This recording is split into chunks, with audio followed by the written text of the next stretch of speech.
Hey guys, it's Ellen here and welcome to my channel. Today we're going to talk about hot press paper, and my new fountain pen here. Yes, if you have never tried hot press paper, you should try it. It's kind of different than cold press, obviously. The feel of it, the look of it, and how you move watercolor on it is completely different. I do have a tutorial that I've done a while ago about differences between the hot press and cold press, but I figured I'd do another hot press paper tutorial today.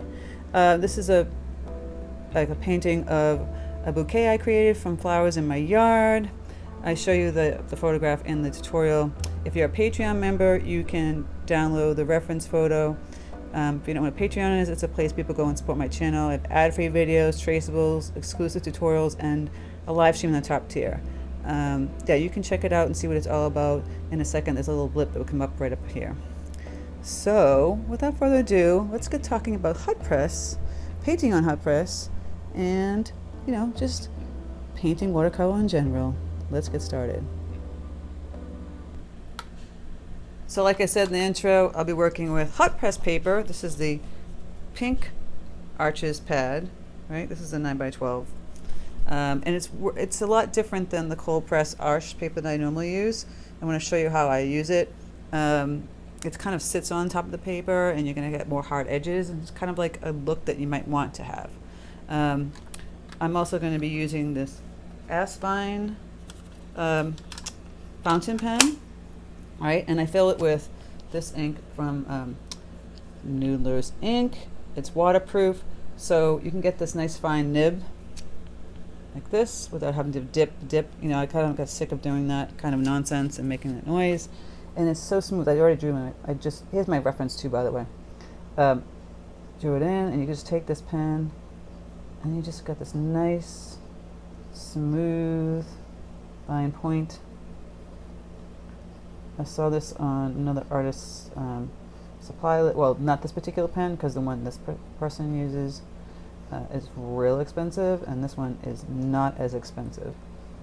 The person that I liked, he used a pen that costs around $300, and this one I believe was only like $17, but the ink is about $15. It's a big bottle ink, so it'll take a while to go through it, but this ink is supposed to be really good. So I just did my drawing of my flowers that I picked from my garden and my vase, this cool Italian vase that I have. And like I said, if you're a Patreon member, you get to have the reference photo. So I just drew it. I kind of do it in a pencil first, and then I'm going to go back in here and just kind of go in here and use this kind of fun fountain pen. I'm just going to fill in all the areas that I want the ink. I think my vase in my picture is a little bit bigger. So this is a fine pen. It won't be like the other nib where you can get that real thick and thin. You can do somewhat of that, but no. What I like about it is that I'm not dealing with dipping, right? I'm not dipping in the ink, but I am getting that kind of fun, fountain pen kind of feel when you're painting and you're drawing, like when you're drawing with this. Has that look. You can kind of push down a little bit. It won't get super thick. But I like how it does some really tiny marks also, those skinny ones, and get a little bit thicker. So I'm trying to copy my vase a little bit here. I'm not going to go into full detail of what the vase looks like. And then I'll just go in here and put like little lines. So I'm just going to go through here and fill in all the areas that I want to fill in. Lines, and you see in the photograph, you can see the black-eyed Susans, the daylilies. I might add up here. I decided just to add like some kind of flower that could be almost like a delphinium, but not really, just kind of a generic-y kind of flower. So you can just take a real photograph and the flowers that you have, and then kind of go back in and add some fun flowers that don't exactly have to fit in. Here's the yarrow. Kind of funky. I'm not going to draw in every little flower and every little stem. Just going to get in some leaves. Just kind of going over this loosely, over my pencil areas. in the areas I want to do. Get that nice, I like this pen because it just moves smooth on the page. I even tried it on the cold press. It's not too bad. It feels like it gets a little skinnier on the cold press. So this little pen and ink here, you should experiment with different pens, not just the, you know, like a Sharpie or a Micron pen. You can use those as well, but experiment with, you know, a fountain pen like this. I'm always trying new things. It keeps things fresh and different. You know, I don't want to get complacent when I'm working. There's that weird kind of, I think it's, I don't know what that purple flower is. Someone will tell me what it is. I think I did it in my video recently, one of my botanicals. And here's this yarrow. Now this yarrow, if you have this in your yard, hopefully you contain it, because ours has gone out of control and I didn't even want this in my yard. My husband had thrown seed and it's everywhere. We've been pulling it out for years, trying to get rid of it. I mean, some people might love it and think it's awesome. We just want to get rid of it. So I'm just going in here and putting in my flowers, my daisy, just some simple leaves here. This one crosses over here. You know, mine's gonna look a little different than the actual photograph. Take artistic liberty to this, adding more leaves. I could add even a small little daisy in here. Add this. This is the black-eyed Susan. There's the stem going through. There's the daylily. And then there's back here, I don't even know what this was. I just grabbed some of it and put it in there. Kind of cool, right? So I'm just gonna fill this all in and come back and we'll talk about painting on hot press. Okay, so I went in and filled in all the flowers that I wanted in the vase and whatnot. I didn't even do the background, but now I'm just gonna fill it in. So I mixed up some greens and I have my yellow, my cadmium yellow deep. I mix it with a little bit of red, just a cadmium red light. Get like that orangey yellow here. And I have another color too. I have this brilliant orange, which is nice. I can kind of put it over here for the daylily. And you're going to see how it just kind of sits on the paper. So let's just start with some of this yellow, right? And it's consistency of, oops, gotta pop right on there. Right out of the gate. Oh boy.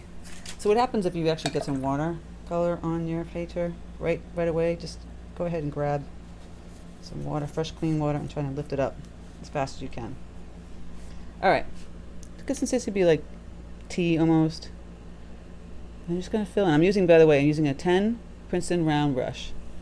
I'm just going to loosely just stick in that paint. See, it's just kind of sitting on top of the paper. You can still see how it's like a lot of water on there. So it's going to take its time to soak into the paper. It's not going to do it right away. I'm just going to add in more yellow, and then I'll add some orange hue. See how you blend this one? It just kind of sits there. It's a different kind of read altogether. And sometimes it's just nice for like a sketchy kind of look. And you can go back in, and even if you want a hard watercolor look where it's the colors dried, and you go back on top, and I'll show you in a second, and it's nice, like a hard layer. It's nice hard edges. I'm grabbing some oranges. I'm just going to put that in my daylily with some yellows. See, a little more orange cast. It's kind of a pink cast. I can grab a little bit of this. Oh, that's a little bit dark, but this bright rose color I have over here. Just a little bit of this color here. It's kind of gotten, or is that magenta? Maybe it's magenta. Bright rose is down there. Mix it in a little bit. Playing around with adding a little bit of that pinky kind of color to it. To this little, I like this look where it's not perfect. It's imperfection. It's like outside the lines that I drew. It's kind of like sweet sketch fastness, you know. I love that look. Something about it that seems so like naive and fresh. And I'll go back into my black-eyed Susans and add this orangey color. Gonna get a little more yellow here. Woo-hoo. And it's kind of soaked in now, so now I can go back in and add that deeper orange color that you see kind of like in the petals going towards the center. But they're laying on top. Now this is a typical, this is a type of look. You know, for watercolor, you might not like this look. Again, I did it again with the, be careful not to get too much water on. Bright yellow. Maybe like a hint of green in there on the edge. And for daisies, now they're white, but there's got some nice grays in there, and I think more on the blue tones. So if you're going to be doing that, I would add just some ultramarine blue, water it down. My color is a little dirty. Just going to clean it up a little bit. Or you could use even some peacock blue. Mix it in there. I get it really wet, the water down, see? And I tap it on my paper towel to get out the excess water because I want it light. And I will just take the blues and I'll just kind of make these little swipes of color where the folds are on the daisy and where you see some of the shadows. Like these ones down here, a little bit more shadow going into play on the leaves. On the petals. And into little folds. You can start to get a little bit darker with that. I'm adding in some blue, maybe a little bit of this color called neutral tint. See, just get more effect. See? And it kind of stands out more than what we had before. Does it make any sense? I hope so. Now I'm going to go into the leaves. You just kind of fill this in, you know. See how this paint just kind of sits there. It's kind of fun. It's a different kind of look, not for everybody. Be careful, like when you're touching paper. I just touched this, and so it's kind of resisting some areas. The oils of your hands can create a resist on the paper. So make sure you wash your hands before you paint, by the way. See, we're just filling it in. I love ink and wash. It's very freeing. You just fill this stuff in. It's less stressful, but it has a really cool look to it. See, I'm just going to go back in here and just going to fill in all my greens. Can add a little brown to some of them. Just kind of dip it in there. So the wet and wet is going to be completely different. I'm still using this big old brush, by the way. That's another tip. I want to tell people to use the bigger brushes. Don't get stuck down with these smaller ones, because then what happens is that you really kind of like limit yourself. It becomes very tight, and you want to be a little free. So I'm adding a little brown so that green is changed a little bit,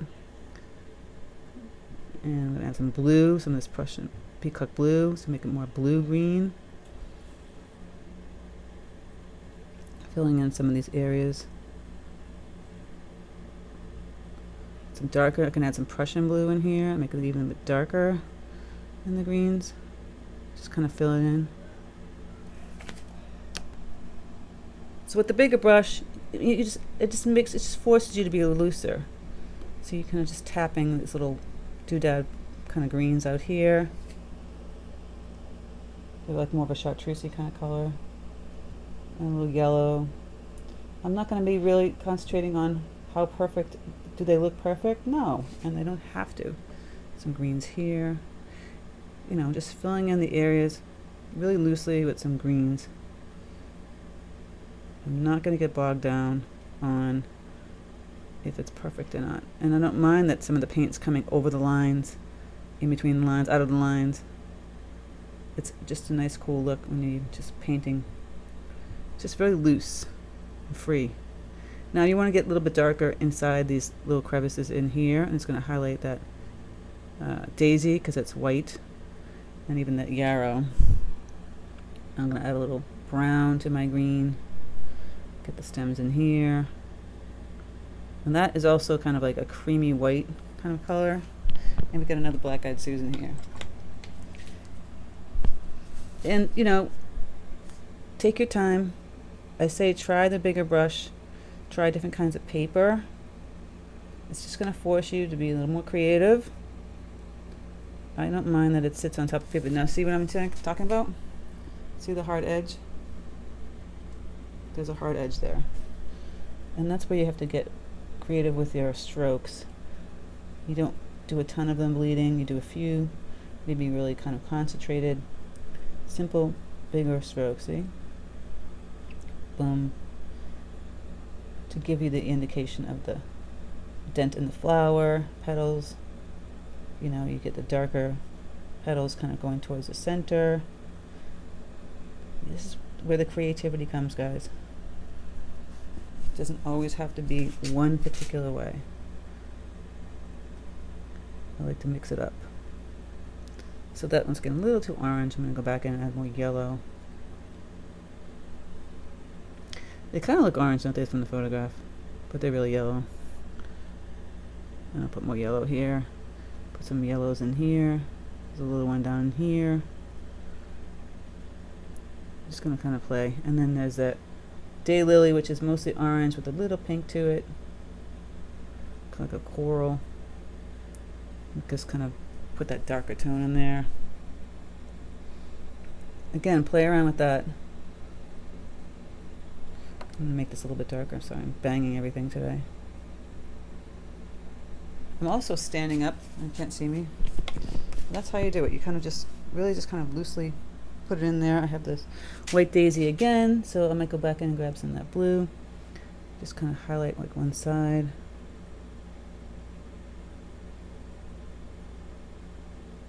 Towards the stem here. And then I have that purple flower. Just grab some of my bright rose, mix it with some ultramarine blue. Get like a nice fuchsia purple. Again, you can, this doesn't have like a pointy tip, it's a rounder tip, but you can still create some really kind of fun, loose purple. See the purple? Just kind of loosely sticking that color in there. And some doodads in here. You know, make it interesting and fun. It's getting there, right? I feel like if you did want to grab a smaller brush, I would change to my Princeton 8 round, and then I would go in here and grab my blue, really purple bluish. Get in here and get a little bit darker again, still on these folds of the daisy that's white. Maybe like a purple color. Get the one that's underneath here. So now it's really popping. Put some grays in there to stand it out a little more, because it's never going to be white. It's always going to have like variations in tones. So you're going to mix some purples, some blues, some grays, just to get that white.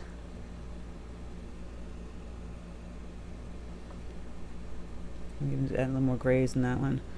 And this one here. And of course the black-eyed Susan. The center is that dark blackish brown. It's just fun. I'm using just a neutral tint. You can use some burnt umber with that, so you get that brownish black color. And see, I'm just really loosely sticking this all in together. And it's slowly coming together. It looks a little light. That's when you have to get bold with some of the colors, with some of the greens. So I'm going to go back in, get bolder and darker greens. Ooh, bang, sorry. In between some of the flowers, so they kind of stand out more. You see that? I'm just filling it in with the greens. You can just even use some Prussian blue to do this. It doesn't have to be actually green. And then you'll see the flowers better this way. See, they're coming alive. It's that negative space, right? Around a lighter space. I'm just going to make it pop. All that negative space. We just fill it in with some greens. Maybe throw in a little neutral tint. Right? And it really pops. It's going to pop that daisy. It's going to pop that black-eyed Susan, all the flowers around it. See the difference? See how the dark color next to the light color? Boom. And then from here, I'm just going to fill in my vase. Just going to do some simple colors on that. You see, I'm going to clean up my messy yellow. It's that orangey yellow color. Right in here. It's an Italian vase. I used to collect Italian pottery. And then you say to yourself, well, what do you do with the... Is it floating? Is it not floating? You have to figure that out. Like, you have to figure out, what do you want it to do? What do you want it to be sitting on a table? I have it on a table right now in the photograph. But I don't necessarily have to have that. I can have it sitting on something else. Right, I want to do something brown. Maybe I'll mix this peacock blue with the ultramarine blue and have it on something blue. Blue gray. Right? Get this color in here. And see what happens. Like it's on a blue table. Now see, you can see kind of resisting on this section. Just going to make this color come across like it's sitting on a blue table. And then I'll do a darker tone for the shadows. A simple color, just laying on that paper. Nothing special. So you wait for this wash of color to dry, and then you go back in and you add in the value of a darker shadow.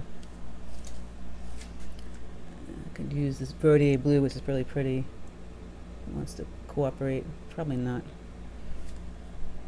I have to mix up some more.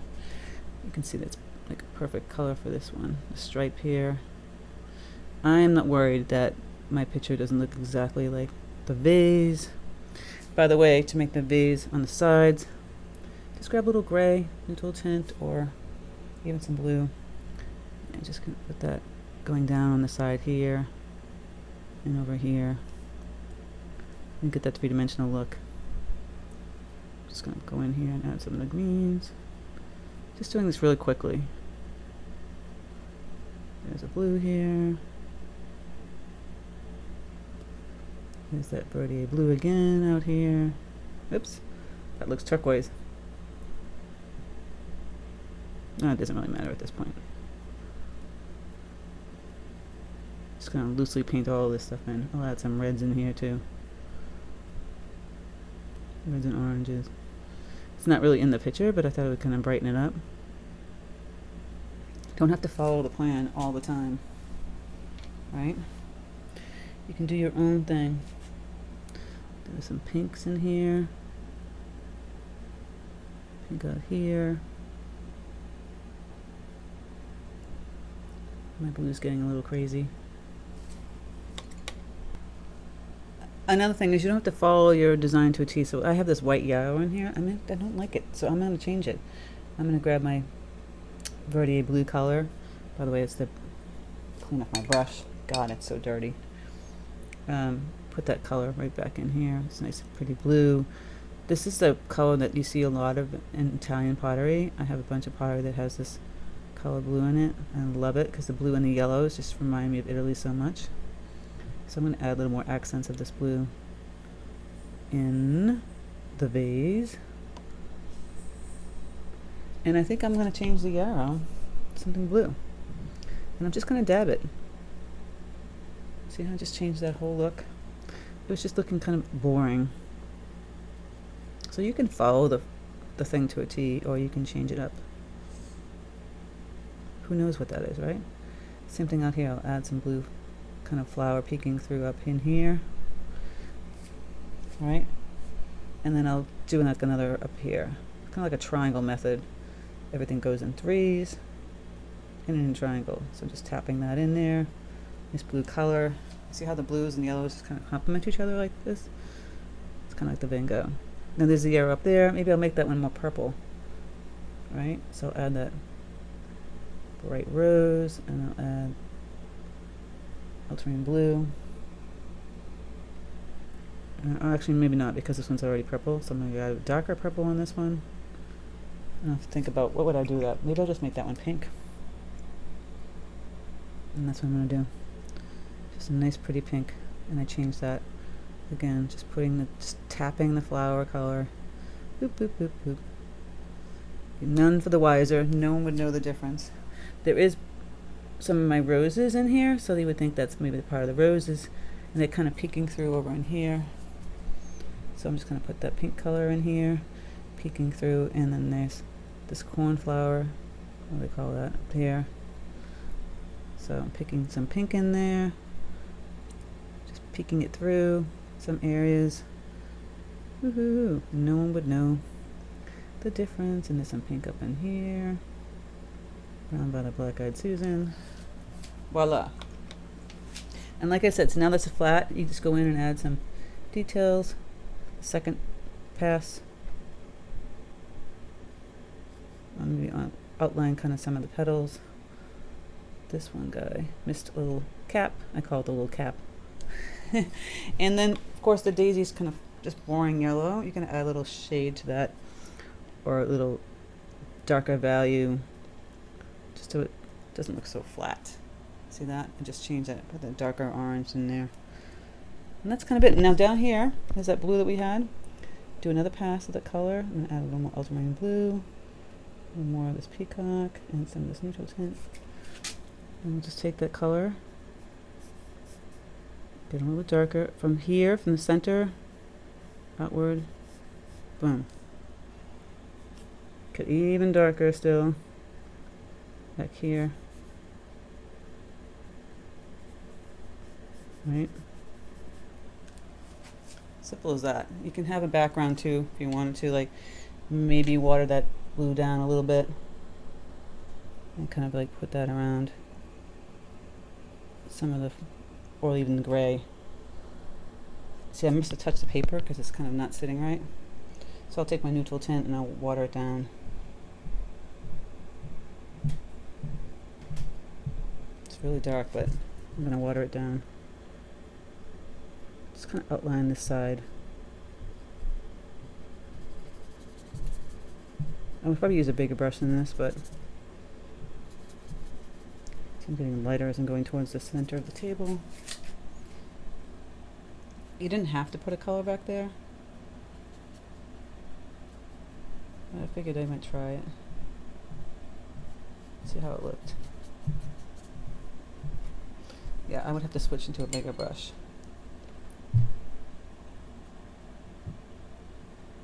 See, I must have touched the paper, so it's resisting. So don't touch the paper, and you'll be good. You see how it just kind of sits on the paper?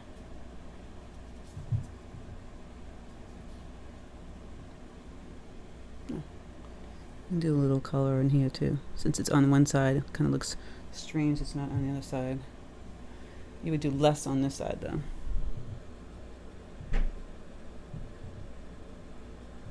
Just one way to do the background. People ask, what do I do for the background? Just play around with it. See, I add the color. It's going to be lighter here. I'm going to lift up some of the paint, so it's much lighter, darker over here. And I would get a little bit darker still.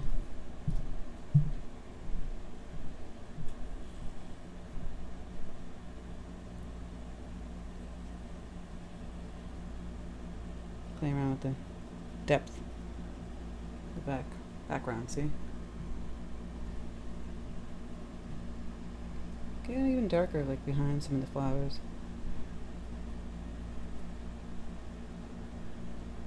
Just the ways to play with your background. And the leaves. Just adding shadow to the wall.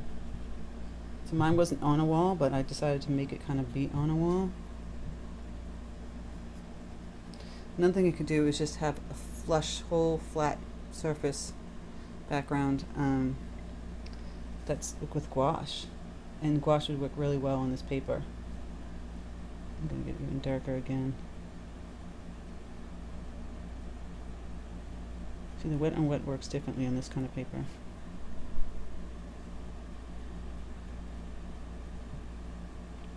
So there's just a bunch of ideas you can play around with, guys. Let me know what you think. Let me know if you like have you tried hot press? What you think of it? If you hate it, maybe because you're used to cold press, you don't like it. I don't know. It's up to you. It's just always good to try something new. Gonna go back in again. Get that dark color back in there. And a little bit back here. See, I'm gonna keep playing with this a little bit. Generally like to keep things light in watercolor, but sometimes it's fun to put some dark ground in too. Alright guys, I hope you have a great weekend. Try not to stress out too much. Try and play a little bit. You know, try new things, new tools if you have them around. The pen and ink. Another thing is I talked about, like, you kind of fill in the greens just by adding, like, see the white spots? You just kind of go in here and just kind of fill it in with the color. Boom. And you kill all those little white spots. That's it. Well, take care guys. Have a great weekend and I'll speak to you soon.